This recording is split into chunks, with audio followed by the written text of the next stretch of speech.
आज हम पंजाब के आज़ादी के आंदोलन में जो योगदान है उसके विषय में ही बात कर रहे हैं। वर्ल्ड वार के नज़दीक 1914 में एक घटना हुई है, कामागाटा मार्ग। एक शिप था। आम लोगों को घटना के बारे में जानकारी भी नहीं है। ये उस समय की बात है जब अंग्रेज भारत में आ गए थे, गुलामी की जंजीरों में जकड़ लिया था। यहाँ पंजाब में 1849 में कब्जा कर लिया गया था। यहाँ पर जुल्म की दास्तां बढ़ गई थी, गुलामी की जंजीरों से बांध दिया गया था, आर्थिक शोषण हो गया था, हंसते खेलते पंजाब को उजाड़ के रख दिया था। यहाँ रोजगार के साधन नहीं थे, आर्थिक स्थिति खराब हो गई थी। तो ऐसे समय में पंजाब के लोग विदेशों की तरफ भागने लगे, क्योंकि यहाँ खेती-बाड़ी की स्थिति अच्छी नहीं थी। खेती-बाड़ी लगभग स्थिति खराब हो गई थी, लगान बहुत ज़्यादा था, लोग पे नहीं कर सकते थे। अंग्रेजों ने जानबूझ के ऐसी स्थिति बनाई, अपने हिसाब से कीमतें तय करते थे। उनको रॉ मटेरियल चाहिए था, मंडी सिस्टम शुरू कर लिया। अब जो खेती बाड़ी है वो बर्बाद कर दी गई, उद्योग थे नहीं। इससे अब जो पंजाब के लोग हैं, जो छोटे मोटे हाथ उद्योग थे वो फेल हो गए। अब किसानों का, जो पंजाब के लोग थे, उनका साहूकार का कर्जा बेशुमार चढ़ गया, क्योंकि वो लगान पे करते थे, खर्चे बढ़ जाते थे, अकाल पड़ता था, सिस्टम ठीक नहीं था, तो वो साहूकार के कर्जे के नीचे दब गए। अब इस खर्चे को दूर करने के लिए उसने विदेशों की तरफ रुख किया। अब ये ऐसी सिस्टम नहीं है भी ये कोई कामागाटा मारू के समय में ही गए। ये माना जाता है कि जो पंजाबी लोग हैं 1905 में भी जब ये, क्योंकि सिक्योरिटी में पंजाब के लोग बहुत रहे हैं। जब ये अंग्रेज लड़ते थे तो जो अंग्रेजी फ़ौज में पंजाबी थे तो वो जाते थे, विदेशों में जाते थे। तो उन्होंने कई इलाके देखे, तो उनको जो ये अमेरिका, कनाडा बड़ा आर्थिक तौर से डेवलप इलाके थे, उन्होंने आकर्षित किया अपनी तरफ। तो शुरू में भारतीय लोग ज़्यादा दूर नहीं जाते थे।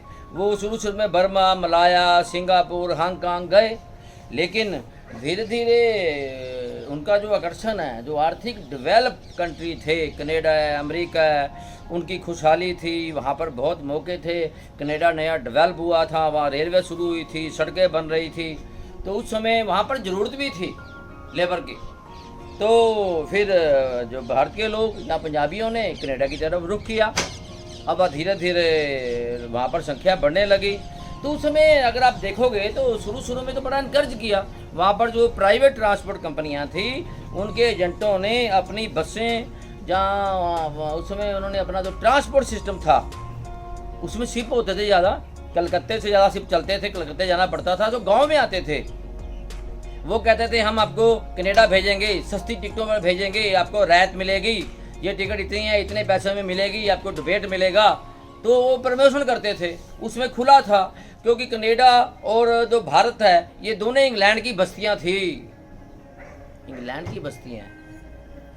अब एक दूसरे जाने में कोई इंतराज नहीं होना चाहिए। उनका मालिक एक ही है, कौन है? इंग्लैंड, महारानी विक्टोरिया उनकी अंडर है, 2 बस्तियां हैं। लेकिन हुआ क्या, कनाडा में जब पंजाबी जाने लगे, भारतीय जाने लगे, वहाँ नस्लवाद आ गई, वहाँ ईर्खा होने लगी, वहाँ पर थोड़ा रिसेशन साथ में आ गया, वहाँ पर कुछ फसाद हो गए। उसका कारण क्या था? भारत गुलाम था। वो गुलाम लोगों से अंग्रेज नफरत करते हैं। उनको लगा भी ये जो अंग्रेजी बस्तियाँ हैं, यहाँ पर ये भारतीय नहीं आने चाहिए, यहाँ पर गोरों का देश बनना चाहिए। उन्होंने एक साजिश रची, यहाँ पर इसको गोरों का देश बनाएंगे। अभी चीन और जापानियों पर लागू नहीं था, भारतीयों पर लागू था, भारतीयों से नफरत करते थे। अब उनकी एक साजिश थी भी, कनाडा में जितने भी लोग आ चुके हैं पंजाब के, उनको हांडोरस एक देश था, जहाँ एक टापू था, वहाँ उसको भेजा जाए। वहाँ बड़ी बीमारियाँ थी, आर्थिक सोर्स भी नहीं थे, मजदूरी भी कम थे, तो पंजाबियों ने वहाँ जाने से मना कर दिया। अब उनको रोकने के लिए 1907 में उन्होंने कानून पास करने शुरू किए। कनेडियन प्रधानमंत्री था विल्फोर्ड लुरियर। वो कहता है कि ब्रिटिश कोलंबिया का पौंड पानी भारत के लोगों की एशिया के लिए ठीक नहीं है। भारत के लोगों के आने से उनके उद्योग और आर्थिक हालात घातक हो जाएंगे, जो गोरों के लिए ठीक नहीं है। 1908 में उन्होंने 2 कानून पास किए। पहला कानून ये पास किया, आप अपने जन्म स्थान से अगर आना चाहते हो, अपने बर्थ प्लेस से लेकर कनाडा तक, वैंकूवर तक सीधा जहाज होनी चाहिए।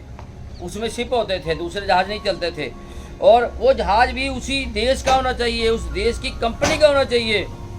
दूसरा कानून पास किया, उसके पास $200 नकद होने चाहिए। उस समय डॉलर मिलते नहीं थे, इतनी इकोनॉमिक कंडीशन अच्छी नहीं थी, तो भारतीयों में गुस्से की लहर चल गई। गदर पार्टी उसमें जो एक ना भारत में क्रांतिकारी आंदोलन चला है। मुझे लगता है क्रांतिकारी आंदोलन में सबसे ज़्यादा अगर किसी का जोर है तो गदर पार्टी का योगदान है। गदर की गूंज, गदरियों ने तो कमाल कर दिया। देश की आज़ादी में इतने झंडे गाड़े, इतनी कुर्बानियाँ दी। अगर आप देखोगे तो सजाए काला पानी, मैंने अपना एक वीडियो बनाया है, उसमें जितने भी सजाए सारे गदरी। फांसी मिली है गदरियों को, लाहौर साजिश केस चली है गदरियों पर, मतलब फांसी मिलती है, सजाए काले पानी मिलती है, बड़ी बड़ी सजाएं मिलती हैं, सब गदर आंदोलन के लोगों को। तो गदर आंदोलन एक बहुत बड़ा आंदोलन था। उनको जब इस बात का पता लगा तो उन्होंने इसका बड़ा विरोध किया। अब जो कनाडा के लोग थे, रहने वाले प्रवासी थे, वहाँ पक्के नागरिक थे, वो रहते थे, लेकिन अब कानून पास होने से अपने परिवारों को वहाँ नहीं ला सकते थे, बड़ी मुश्किल थी। अब एक आदमी सेटल हो गया, लेकिन वो परिवार उससे नहीं जा सकता। वहाँ अब लोगों में जागरूकता आई, लोगों में अवेयरनेस आनी शुरू हुई, तो वहाँ पर खालसा दीवान सोसाइटी बनी वैंकूवर में 1907 में। तो उन्होंने फिर थोड़ा ऐसा थोड़ा संगठित किया, कई गुरुद्वारे बनाए, लोगों में जागृति पैदा की। तो उसमें एक खास तौर पर तो मैंने बताया भी गदर आंदोलन चला था। सोन सिंह भखना हिंदुस्तान एसोसिएशन बनी, बाद में गदर आंदोलन चला गया। तो ये सैन फ्रांसिस्को में चला, मतलब प्रवासी भारतीयों ने ही चलाया। उनका काम था जो प्रवासी लोग हैं उनको सम्मान मिले और देश को आज़ाद कराया जाए। क्यों उस समय जब ये समस्या आ गई, बहुत सारे जो भारतीय लोग थे, पंजाबी लोग थे, मलेशिया में, हांगकांग में, कलकत्ते में फंसे हुए थे, जाने का रास्ता नहीं था। भारतीय लोग आ जाते थे, उसमें इतना मीडिया तो था नहीं, उनको पता नहीं था कहाँ जाना है, कैसे जाना है। तो वो व्यक्ति आने के बाद बंदरगाहों पर खड़े थे, जाएं कैसे। तो एक अमीर ठेकेदार गुरदीप सिंह, शुरू में अमीर नहीं था, लेकिन मेहनत करने से अमीर हुआ। सरहाली का रहने वाला था, अमृतसर के पास। शुरू में चीन मलाया गया, लेकिन बाद में धीरे धीरे फौज में भी भर्ती हुआ, उसमें एक ठेकेदार बन गया, अपनी मेहनत की, सेटल हो गया वो बड़े बड़े जगह पर सिंगापुर में। लेकिन वो व्यक्ति जब उसको लगा, उसको बड़ी हमदर्दी थी, भारत के लोग हैं, पंजाबी हैं, फंसे हुए हैं, उसने कहा भी ठीक है हम इनकी मदद करेंगे। तो उसने क्या किया, एक जापानी जो कंपनी थी उससे एक जहाज सीनिए किशन गोशी काइमा, एक जापानी कंपनी थी सीनिए किशन गोशी गाइमा, उससे बाबा गुरदीप सिंह ने एक जहाज 8 महीने के लिए किराए पर ले लिया। इसका किराया था $11,000 महीने का, क्योंकि कंडीशन थी ना जहाज उनका अपना होना चाहिए। तो अपना जहाज ले लिया, अपनी कंपनी बना ली, उसका नाम भी गुरु नानक जहाज रख दिया। उन्होंने कहा भी ठीक है हम यात्री लेकर जाएंगे। तो फिर अलग अलग बंदरगाहों पर अलग अलग जगहों से यात्री आए। अब वो जहाज हांगकांग से 165 यात्री आए, बाकी रस्तों में से मिले, लेकिन कुल मिलाकर 376 यात्री थे। अब सबसे इंटरेस्टिंग बात क्या है, इसमें 340 पंजाबी थे, यानी कि सिख परिवार थे। अब इसमें श्री गुरु ग्रंथ साहब की भीड़ रखी हुई थी, लगातार शब्दों का गायन हो रहा था, ढाडी जत्था 24 घंटे कीर्तन कर रहा था। गदर का प्रभाव था उसमें, गदर का लिटरेचर, रिसाले, गदर की गूंज एक अखबार था, वो जातियों के पास आ रही थी। मतलब आज़ादी का भी बोलबाला था, क्रांति के विचार भी उनके पास आ रहे थे। तो ये जो यात्रा है फिर ये हांगकांग वैंकूवर से शुरू हुई। तो ये फिर धीरे धीरे चलती चलती आगे निकलती गई। तो कई जगह पर देशभक्त में मोदी एक जापानी बंदरगाह है, जापानी बलवंत सिंह से इनकी मुलाकात होती है। ये एक देशभक्त व्यक्ति है। योकोहामा में ज्ञानी भगवान सिंह और बरकतुल्ला से बाबा गुरदीप सिंह जी मिलते हैं। मतलब ये साथ साथ में आज़ादी के आंदोलन का भी बिगल बज रहा है, उनसे मुलाकात होती है, जागृति पैदा होती है। 23 मई 1914 को जो जहाज है वो विक्टोरिया वैंकूवर में पहुंच गया। अब टाइम्स अखबार लिखता है कनाडा का। वो कहता है एशियन इलाके के लोग हमारे दरवाजे पर आ गए हैं, ये पूर्व का पश्चिम पर हमला है। अब इससे जो मुश्किल है तो अब वो चले गए, लेकिन कनाडा सरकार ने कहा भी यहाँ पर कोई उतरने की आज्ञा नहीं है, इसको उतरने की आज्ञा नहीं दी जाएगी। सिर्फ एक डॉक्टर था पंजाबी जिसको उतरने की आज्ञा दी गई, और वो माना जाता है भी शायद, ऐसा माना जाता है भी शायद वो अंग्रेज़ों का सुइया था, उसको उतने याद है, बाकी किसी को आज्ञा नहीं दी गई। अब प्रधानमंत्री रिचर्ड मैकराइट उस समय जो प्रधानमंत्री था उसका बयान क्या है, वो कहता है पूर्व वासियों के दाखिले से गोरे लोग खत्म हो जाएंगे, हमारा फर्ज है हम गोरों की रक्षा करें। सीधा मतलब है, वो भारतीय लोगों को, पंजाब के लोगों को आने से रोकना चाहते थे। अब खालसा कमेटी एक वैंकूवर में, उसने वाइस राय भारत और जॉर्ज पंचम जो इंग्लैंड का था राजा, उसको जो तार डाली, टेलीग्राम डाले कि हमारी रक्षा करो, हमारे से अन्याय हो रहा है, हमारे यात्रियों को उतरना नहीं जा रहा, हम आपके ही बस्ती में रहते हैं, आपके ही बस्ती में जा रहे हैं। लेकिन किसी ने कोई बात नहीं सुनी। उल्टा अंग्रेज़ों ने, जो कोलंबिया थी, ब्रिटिश थी, जहाँ ब्रिटिश की बस्ती थी कनाडा, उनकी सपोर्ट की। अब खालसा दीवान ने वैनकूवर में एक बर्फ नाम का वकील नियुक्त किया, लेकिन उसको ना तो जहाज़ में जाने की इजाज़त मिली, ना बाबा गुरदत सिंह को मिलने की इजाज़त मिली, उसको कोई इजाज़त नहीं मिली, वो मिलने ही नहीं दिया गया वकील को। अब कोर्ट में भी गए, कोर्ट में कोई राहत नहीं मिली, जब वकील ही नहीं मिला कोर्ट में गए, राहत नहीं मिली। अब बाबा गुरदत सिंह ने चाहा भी मुझे ब्राज़ील जाने की आज्ञा दे दी जाए, पर साफ इनकार कर दिया गया। उनके मन में था ये जो भारत के लोग हैं, पंजाब के लोग हैं, इनको वापस किया जाए। अब ये जो पाबंदियाँ लगा रहे थे ये सिर्फ भारत पर थी, जापानी और चीनियों पर नहीं थी। अब इसी का तो अंदेशा था, प्यासा क्यों हो रहा है, उसका कारण क्या था, हम गुलाम थे। अब ये चाह रहे थे भी इस गुलामी की जंजीरों को तोड़ा जाए। अब कनाडा में जो प्रवासी लोग रहते थे वो कामागाटा मारुतु की सहायता के लिए आगे आए। उन्होंने कमेटी बनाई, $60,000 इकट्ठे किए। गदर कमेटी, क्योंकि ये जो कामागाटा मारुतु जहाज़ है उसका अभी किराया देना था, उनको दिया गया। अब गदर अखबार ने एक कामागाटा मारुतु नंबर रिसाला निकाला, जगह जगह पर जलसे हुए, गदर ने जलसे किए, उनकी मदद की। अब जो इनकी जो अब धीरे धीरे कामागाटा मारुतु का जहाज़ का राशन ख़त्म हो गया, वहाँ पर पानी ख़त्म हो गया। 4 दिन से भूखे प्यासे लोग थे, वहाँ स्त्रियाँ भी थी, बच्चे भी थी, और भूखे उन मरने तक की नौबत आ गई थी। लेकिन वहाँ पर राशन पहुँचाने की आज्ञा नहीं थी, उनको भूखे ही छोड़ दिया गया, मरने के लिए छोड़ दिया गया। अब 19 जुलाई को 2014 में जो ख़ास तौर पर ये खबरें दुनिया में फैल रही थी। 19 जुलाई 2014 को जहाज़ को वापस जाने का हुक्म दे दिया गया कि आप वापस जाओ। पूरी दुनिया में खबर फैल गई, अन्याय का बोलबाला हो गया। अब 1.5 महीना पानी में रहे, जल कैद है, उन्हें उतरने की आज्ञा नहीं, कनाडा की ज़मीन पे पैर नहीं रख सकते, वहाँ पर राशन ले जा नहीं सकते। कनाडा सरकार ने उल्टा एक जंगी जहाज़ भेज दिया। अब जहाज़ भेज दिया, अब वो रेनबो जहाज़ था, अब उसके ऊपर तोपें लगी हुई थी, डराने के लिए आया।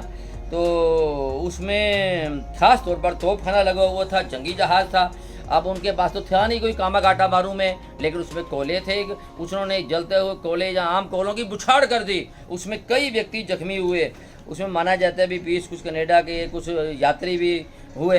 तो बाद में उन्होंने कहा भी आप 2 घंटे में जहाज़ को यहाँ समुद्र को छोड़ दो, नहीं तो आपके जहाज़ को पकड़ने के लिए एक जहाज़ भेजा जाएगा जो बांध के आपको कनाडा से बाहर छोड़ के आएगा। अब वो भूखे जलने को तैयार नहीं थे, वो सब कुछ अपनी ज़मीनें बेच कर आए थे, उनका पैसा नहीं था, धन नहीं था, वो मर मिटने के लिए तैयार थे। अब गोरे लोगों ने उन पर गर्म पानी की बछाड़ें की, तोपें, मशीन गने, बंदूकों से डराने की कोशिश की, लेकिन वो जाने के लिए तैयार नहीं थे। फिर CID की रिपोर्ट आई, उन्होंने कहा भी नहीं, अगर आप ज़बरदस्ती करोगे तो इस जो ये वैनकूवर को जला दिया जाएगा, ऐसी बातें आ रही हैं सामने। तो वो डर गए, तो उन्होंने वे उन लोगों से बातचीत की और उनको वापस जाने के लिए राशन दिया गया। और ख़ास तौर पर जो ये 23 जुलाई 1914 को अब उनको लगा भी मुझे हम उतरने नहीं देंगे, उनको राशन दे दिया गया, उनको वापस जाने के लिए मजबूर कर दिया गया। अब 23 जुलाई 1914 को वैनकूवर को छोड़ दिया गया। अब वो वापस रास्ते में चल दिए। रास्ते में कई जगह पर देशभक्तों से उनकी मुलाकात हुई। एक हवाई टापू है, जो हवाई टापू है, वहाँ पर करतार सिंह सराभान से मिला।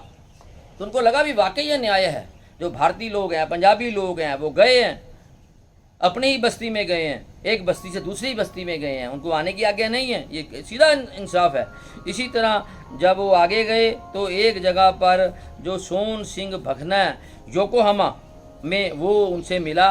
वो उसने गदर लिटरेचर दिया, 200 पिस्तौलों भी वहाँ पर दी गई।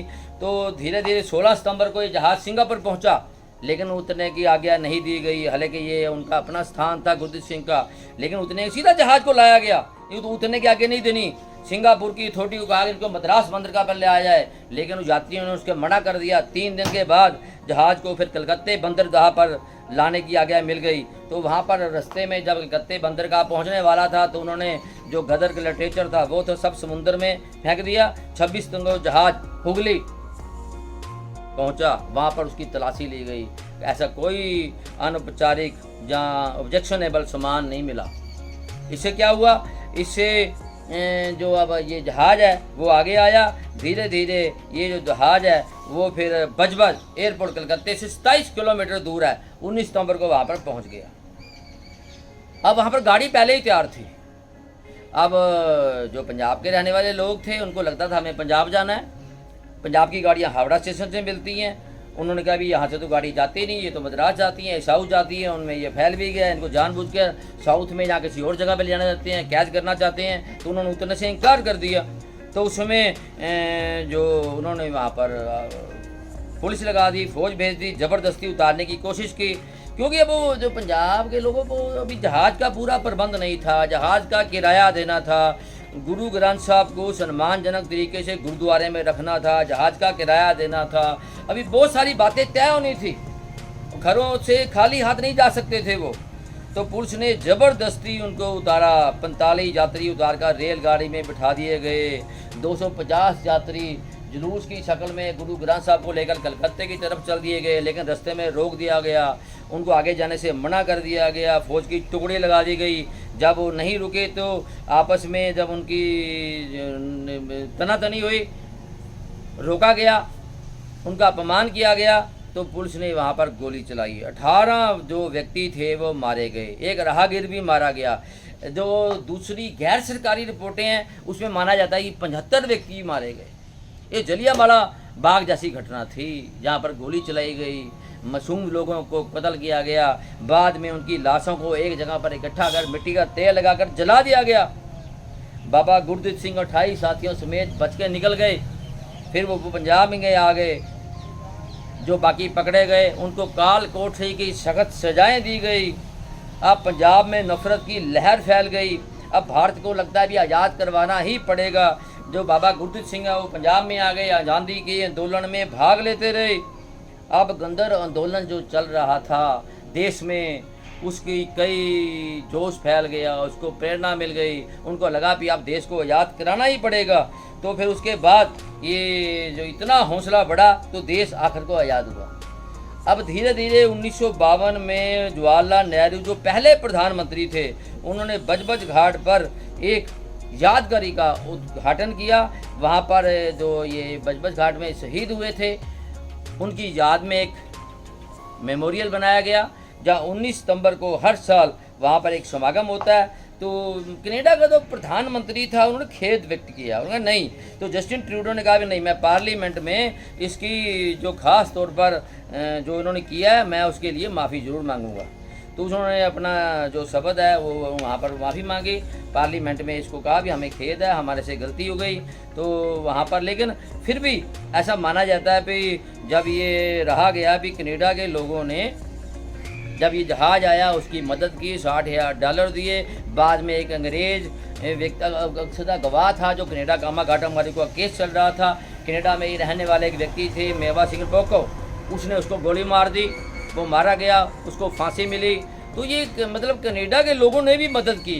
कनाडा में हर साल इसके मेले लगते हैं, इसको याद करते हैं। तो ये कामागाटा मारू का जो एक इंसिडेंट है, ये बहुत बड़ा इंसिडेंट है। ये आज़ादी का एक शब्द बन गया था। गुलामी की जंजीरों को तोड़ने के लिए। पंजाबी तो वैसे ही तैयार थे, लेकिन जब ये आंदोलन हो गया, उनके साथ अन्याय हो गया, उनके लोगों पर गोली चलाई गई, तो अब ना कि पंजाब में, पूरे भारत में एक आंदोलन चला जो कामा घाटा मारू आंदोलन के बाद चला।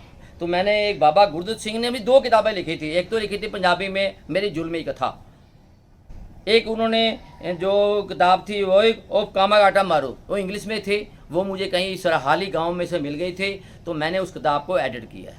वो किताब जो है मैंने एडिट की है, उसकी तो मैंने कामा घाटों पर बहुत सारा काम किया है। मैं चाहता हूँ बाबा गुरदत्त सिंह जो उनकी मेमोरी है वो पंजाब में भी होनी चाहिए, वहाँ तो बचपन बनी है, तो कामा घाटा मारू के ज़्यादातर व्यक्ति पंजाब के ही हैं। तो ये जो आंदोलन है, मतलब आज़ादी के आंदोलन को, मतलब एक आंदोलन को एक सुरखुर बनाने के लिए उसमें एक और योगदान है कामा घाटा मारू का।